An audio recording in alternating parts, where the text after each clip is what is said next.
இதுக்கு முன்னாடி அப்லோட் பண்ண ஷார்ட்ஸ்லாம் பார்த்தா உங்களுக்கு தெரியும். நான் இந்திரா மியூசிக்கல் ஃபவுண்டைன் பார்க் பற்றி தான் காமிச்சிட்ருக்கேன். அதோட லாஸ்ட் பார்ட் தான் இதுதான் அந்த ஃபவுண்டைன் டான்ஸ். இது வந்து ஈவினிங் வந்து 7 to 8 PM வந்துட்டு நடக்கும். ஒரு ஷோ வந்து ½ an hour வரைக்கும் போகும். சின்ன பசங்களுக்கு ரொம்ப பிடிக்கும். எவ்ரி மண்டே இந்த ஷோ கிடையாது போல், அண்ட் செகண்ட் டியூஸ்டே இந்த ஷோ கிடையாது. ஸோ நேரில் போய் பார்க்கணும்னு நினைக்கிறவங்க இந்த ஷோ வந்து இருக்கான்னு கேட்டு பார்த்துட்டு போங்க. பேட்ரியாட்டிக் சாங்க்கு இந்த மாதிரி ஒரு ஃபவுண்டைன் டான்ஸ் வந்து அங்கே வந்து நம்மளுக்கு காமிப்பாங்க. ஃபர்ஸ்ட் டைம் இங்கே வெஜ் ரெஸ்டாரண்ட் சாப்பிட்டப்போ வெள்ளம் போட்டு சாம்பார் தந்தாங்க. சுத்தமாக நல்லா இல்லைன்னு சொல்லியிருந்தேன். ஸோ இதுக்கப்புறம் நம்ம சாப்பிடணும், நம்ம ஊர் சாம்பார் தான் சாப்பிடணும்னு முடிவாக தேடி பார்த்து நெட்டில் தேடி கிருஷ்ணா கேஃபேன்ற இடத்துக்கு வந்திருந்தோம். அங்கே இட்லி மசாலா தோசை ஆர்டர் பண்ணேன். எக்ஸ்ட்ரா இட்லி மெதுவடெல்லாம் வாங்கி நல்லா வயிறு நிறையா கொஞ்சம் கூட அசிங்கமே பார்க்கக்கூடாதுன்னு சொல்லி சாம்பார்லாம் நல்லா ஊற்றி நம்ம ஊர் சென்னை சாம்பார் சாப்பிட்டுட்டு வெளியே வந்தேன். இன்னைக்கு டே நல்லா போய்கிட்டு இருக்கேன்னு நினச்சா சரி மழை குளிர்.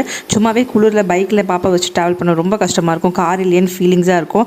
இப்போ வந்து சுத்தம் மழைன்னும் போது நின்று அங்கேருந்து வீட்டுக்கு வந்து சேர்றதுக்குள்ளே போதும் ஆயிடுச்சு. அந்த குளிர் தாங்கிறதுக்கே சூடாக ஒரு கப் காஃபி பால் என் பையனுக்கு ஆப்பிள் பால் போட்டு கொடுத்து நைட்டு முடிச்சாச்சு.